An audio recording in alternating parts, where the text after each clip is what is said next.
I saw the TV glow has been causing some commotion. Personally, I'm gonna say this off the bat, I loved the movie for all the reasons why I think people didn't like it. This is probably one of those movies that everyone wanted for it to be a happy ending, yoo-hoo, we made it, you know, coming of age movie story, but in reality it's not. It's a sad story. It's a sad ending. It's everything that I love about writing is you made the main character suffer, you made the main character question themselves, and you made the main character have the worst ending possible. Now, before I go deeper in the conversation of this movie, I do want to clarify a couple of things. This is not a breakdown of all the symbolism and character development and all that stuff. No, it's just my reaction to this movie and how this movie made me feel, and I know a lot of you can probably relate to this. Before I do continue, don't forget to like this video, subscribe to this YouTube channel, and tell all your friends about this spooky cool channel. Why don't you go grab some snacks, turn down the lights, and let's talk about spooky stuff. Where is my cup? Hold up, I'll be right back. Yep, here we go. We got my cup.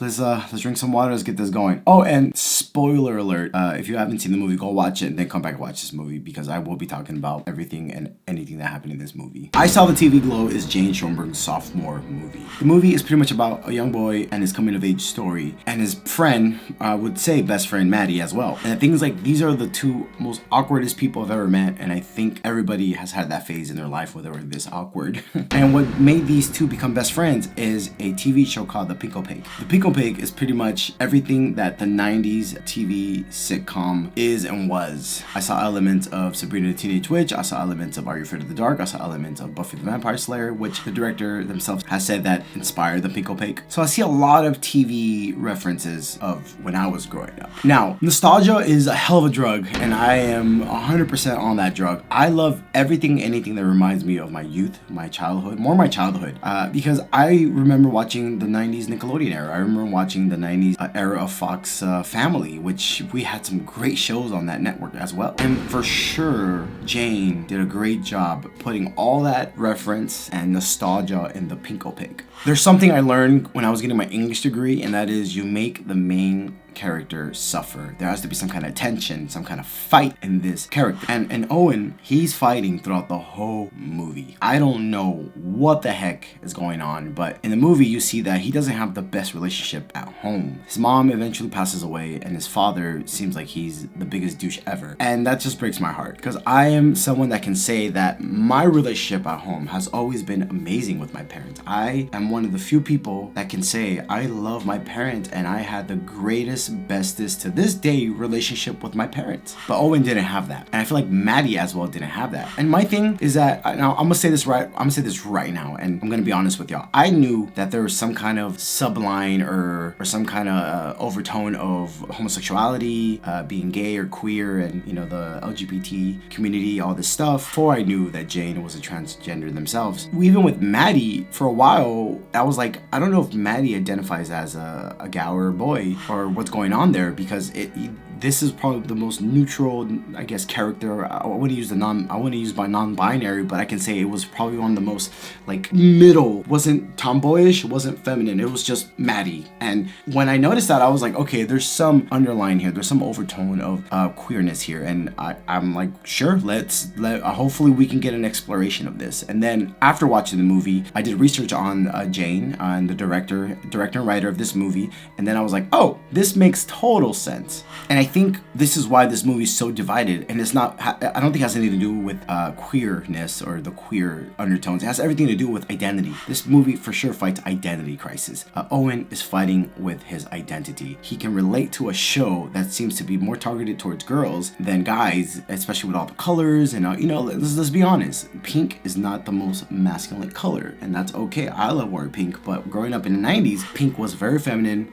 That show, The Pink Opaque, sounded like it was just for girls and young girls and young women that wanted to get into, you know, drama and spooky stuff and all this stuff. And Owen just could really get into this. He really got into this. And later in the movie, I don't know if there were flashbacks, because the storytelling wasn't very linear in my opinion. And most of the time I'll be like, wow, this is bad writing, or this is not bad, this is interesting writing. But in reality, I love the way the pacing of this movie and the writing of this movie. It's so slow, but at the same time, it's so so packed. I don't know if anybody can understand me in that aspect. I know a lot of people did not like the pacing of this movie, and there's a lot of people that just didn't like the movie. They consider it the most boringest movie of the year, and there's some people that praise it as the best movie of the year. I feel like if you can relate to this character, you will love this movie, and I related to this character 100%. So this is why I fell in love with the movie. Not really with the character Owen or Maddie, just with the movie, the theme of the movie of finding your identity, finding who you are. Who are you really? Who do you want to be? Where do you want to go? What's stopping you? And I feel like Owen had so many excuses of why he couldn't follow his heart. He couldn't follow where he wanted to go. And Maddie did. This is why Maddie disappears in the middle of the movie. Boom, gone, vanishes. Show gets canceled as well. And then everything that was, I guess, pushing Owen to be who he really wanted to be dissipated. And he's like, oh, well, I guess I have to live a boring life. And you see how the character Owen lives a very boring, horrible, miserable life. If there's anybody I can say has the most miserable life, I will say it's Owen. Homie has even an asthma. He has asthma. He's sick. So he's sick. He's miserable, he's sad, the way he's treated at work is horrendous. Yo, like, Jesus, like, this guy cannot catch a break. I think another thing that really irked some people was that this movie, even for me, during the trailers, watching the trailers, I thought it was a horror movie. I was like, oh, this is a really cool horror movie, because in the Pickle Pig, every week they fought a new monster, and a lot of these monsters, actually great character design, great monster building, kind of reminded me of the Power Rangers, Mighty Morphin Power Rangers in the 90s. There was a show called the Mighty Morphin Power Rangers, and it's crazy to have to say that, because I met some kids that have not seen the Power Rangers or don't know who they are, and wow. Yeah, I'm starting to feel my age. But every week on the Power Rangers, they had to fight a new monster that will come and torment the city that they live in. And the Power Rangers were considered teenagers. So I really could relate the Power Rangers and the Pickle Pig. I'm like, oh, interesting. But this is not a horror movie. I wouldn't consider this a horror movie. This has elements of horror and some scary stuff. I think the scariest thing about this movie is the identity crisis that everyone is facing in this movie, and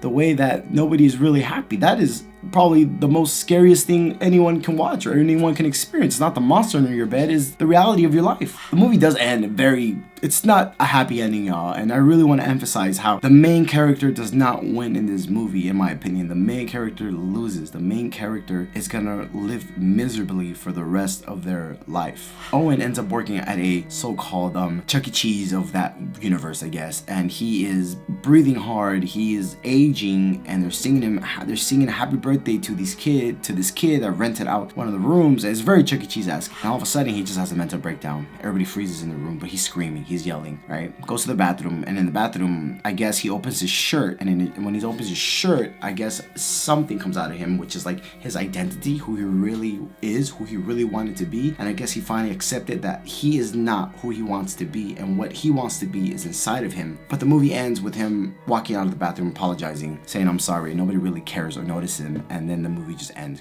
Roll credits. Very sad. I think that's a sad ending, because Owen, even when he finally accepted, like, yeah, this is not me, he still continued with his miserable life. And again, maybe it was too late to change. Maybe it was too late for him to be like, you know what, I can do this. And that's the thing about Maddie. Maddie chose who they wanted to be, came back towards like the last half of the movie and was like, yo, come with me. I can take you into the Pickle Pig world. It's real. Everything we saw is real. Everything we experienced through the TV show is real. We can live it. We can live it together. And right when Owen was like, yeah, let's do it, he freaks out and just runs away from her. And then Maddie is never seen again. Yeah, this is not a happy movie. I feel that in this movie, Owen loses. He's not a winner. He has to struggle through his whole life deciphering who he really is, what his purpose on his earth is. And when he finally accepted who he was, it was too late. I think Jane did a great job writing and directing this movie when it came to cinematography. Number one, beautiful cinematography, beautiful colors, a lot of 90s reference. The movie starts in 1996 and it ends around the present time, I feel. Probably there's a lot of jumping in time, and it tells you how many years go by, but I just lost track of the years. I think it ends like in 2028 or 2024. I also love the pacing of the movie. It is awkwardly, painfully not symmetrical. I don't know if that even makes sense, but it feels great. And I also love that the main character loses. I feel the main character loses. Maddie wins, but Owen loses. For sure, I wish there was some more horror in this, just because I love horror and I really thought it was going to be a horror movie. But you know what? I'm okay with it. I love the movie. If you're into 90s nostalgia and if you're into movies about finding yourself and like psychological kind of turmoil, I think this movie is great for you. Go watch it. If you're expecting a monster to be chasing them throughout the whole movie, this is not the movie movie for you. But I say give this movie a chance. It's so worth it. The acting is incredible. Kind of reminds me in a way of Skinamarink. Skinamarink was in the movie that takes place in the 90s. That is analog horror. But somehow they both made me feel very similar. I don't know. I felt so many similarities even though they're total opposite movies. But they remind me of being scared in the 90s. And I love that. I do hope you enjoyed this video. I know it's a little unsymmetrical because I really wanted to put my thoughts out there after watching this movie. Let me know what you think of the movie. Did you like it? Did you hate it? Do you agree with the things I've said? Do you disagree? Again, I'm not going to talk about all the symbolism and all the characters and all this stuff. Maybe you wanted more depth in that, but I wanted to talk about more about how that movie made me feel, because the movies are subjective and everybody feels a certain way about a certain movie and everybody feels different. So let me know what you think. I really want to know. I do want to announce, this is end video, but I do want to announce that I finally quit all my day jobs and I'm going to focus on making videos for y'all and my website that has to do with cinematography and photography. So check my website, 92neon.com. I'll leave a link down below, but I'm gonna focus on making more spooky videos and videos about spooky stuff or weird stuff or bizarre stuff or paranormal stuff. Whatever you all want me to talk about, leave it in the comment section down below. Love you guys, God bless, and I'll see you on another video. Bye.